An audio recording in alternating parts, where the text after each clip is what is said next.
Let's bring in Charles Davis. You can see Charles on the NFL Network's live coverage, round 2 and 3. That'll be coming up tonight starting at 7 Eastern. Let's start with the first pick overall. You all right with that one? Not a surprise by any stretch of the imagination. Good morning, Dan. Good morning, guys. But look, they went so far down the road once they hired Cliff Kingsbury.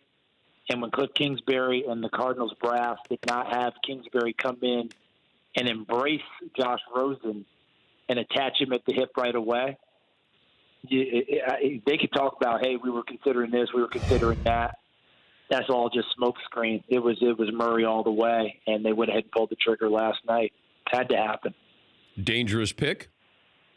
Dangerous pick, very much so, because you're going back-to-back years with quarterbacks.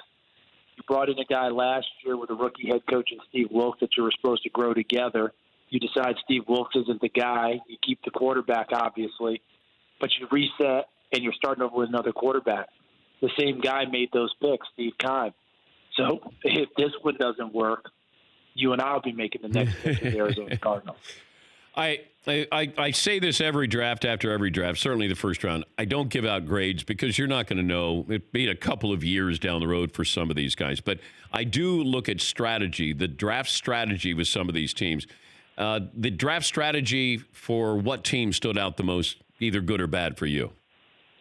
Well, Green Bay, for me, getting Rashawn Gary at 12 was a very good move for them because defensive line depth was a real problem last year. By the time the season really got into full swing, Dan, it was Kenny Clark, and they were trying to work people around them because Mike Daniels was hurt, Muhammad Wilkerson was hurt. So that doesn't surprise me at all, especially when you look at their board and they decided not to go tight end there, which I thought, with Robert Tonyan coming back and they expect him to be better, that didn't surprise me. Okay, because he could add into Jimmy Graham and Mercedes Lewis. But when they had the second pick and got out, that surprised me a little bit. That down the stretch there.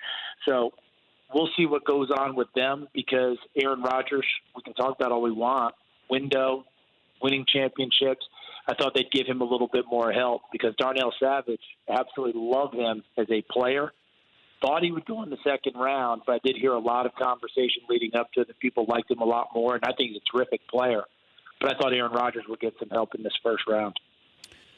The Giants' philosophy with what they did and when they did it, how would you rate that? It goes back to the old conviction theory. If you have conviction about a player, we're going to, and as you said, we're not grading, which I love, all right? Because down the road is when the grades really come out. How do they play? But our first impression was, if you're going quarterback there, who's the highest-rated quarterback on the board at that time? The public would have thought Dwayne Haskins at that point. I think most people would have said that. Dwayne Haskins was the top quarterback on my board.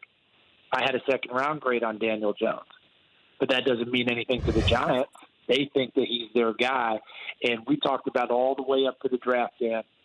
If you're going to get a quarterback and you have conviction on a guy, you better take him at 6. Because if you're trying to wait until 17, too many teams can make moves to try and jump you, and you knew within your own division Washington was likely to go get a quarterback if at all possible. So get your guy at 6 in case your guy was their guy, and you just couldn't wait and hope. And that's what the Giants did.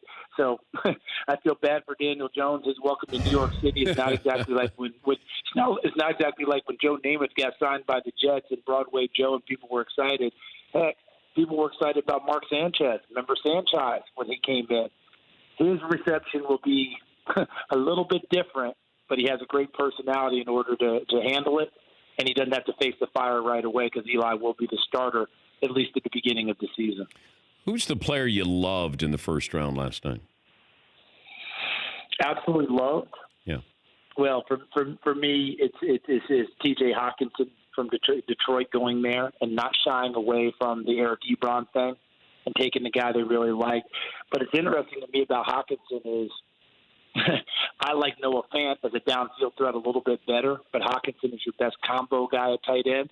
But what's interesting to me is when we draft Dwayne Haskins, we all say the same thing. Redshirt sophomore, give him time to develop. Quarterback, right? T.J. Hawkinson is a redshirt sophomore, about the same age. Did you ever hear any of us say that? Did it ever come up? No, go play, kid. Go join the big boys and go play. Different positions, we just don't even view age the same way. Yeah. So that just tells me he's got a much bigger upside in terms of what is out there and growth, maturity, and he's a heck of a player. So I thought that was a big time pick for them. And I really think Josh Jacobs going to Oakland at 24 was a big deal. And 3 picks in the first round, you can always wait and get a runner. But if you think back to John Gruden and success rate and when they were really cranking, think about in Oakland and what Charlie Garner gave him. Think about what they did in Tampa when they ran to the Super Bowl and they got back for the parade. And John immediately leads the crowd in a pound the rock chant. He will run the football, but he also likes to be able to throw it to his backside of the backfield, and Jacobs gives him a great combo of that. If you could have Drew Lock today in the second round, or you could trade for Josh Rosen with the second round pick, what would you do? Let's say you're Miami. I'm trading for Josh Rosen because I don't have to give up a ton of capital now. I think that the Cardinals lost great leverage throughout this process. They keep talking about getting a 1 for him. That went out the window. I always said the bidding started at 2 going into last night. And then if there was a bunch of bidders who had extra picks that you could add to the sweetener. Now people may be able to get him for even less. But how about the contract you're getting? You're getting all those extra years under the rookie deal, and it's chump change based on your salary cap. Josh Rosen would be the guy I would go get. He's already played 13 games. And if he didn't have a chip on his shoulder before, Dan, he should have one that has grown to boulder-sized proportions that Sisyphus is trying to get back up the hill. I mean, he said it last year when he went 10th and went as the 4th quarterback. I'm going to prove you all wrong. He ought to be doubling down on that now. Can you look at this? And I know it's a year removed, but you have Saquon Barkley, Sam Darnold, so they're going to be attached because the Giants decided to take the running back instead of the quarterback. Now, I'm all in for that. I said I know what Saquon Barkley is going to be, and he turned out to be great. I don't know what Sam Darnold's going to be. Now, he might turn out to be unbelievable franchise quarterback, but if I said you could have Saquon Barkley or Daniel Jones, or you could have Sam Darnold and Quinnen Williams, what are you taking? Oh, boy. Well, I'm where you are, Dan, because I think you and I are very much in the minority, so let's get ourselves in a corner and assume a fighting stance and be ready to punch. Because most people would say you got to get the quarterback. The stats roll off. The last rushing leader in the NFL that won a Super Bowl was Terrell Davis, Denver Broncos. So that's where the game's played. It's played through the quarterback position. But I think Barkley's a generational player, and he played that way last year on a bad team.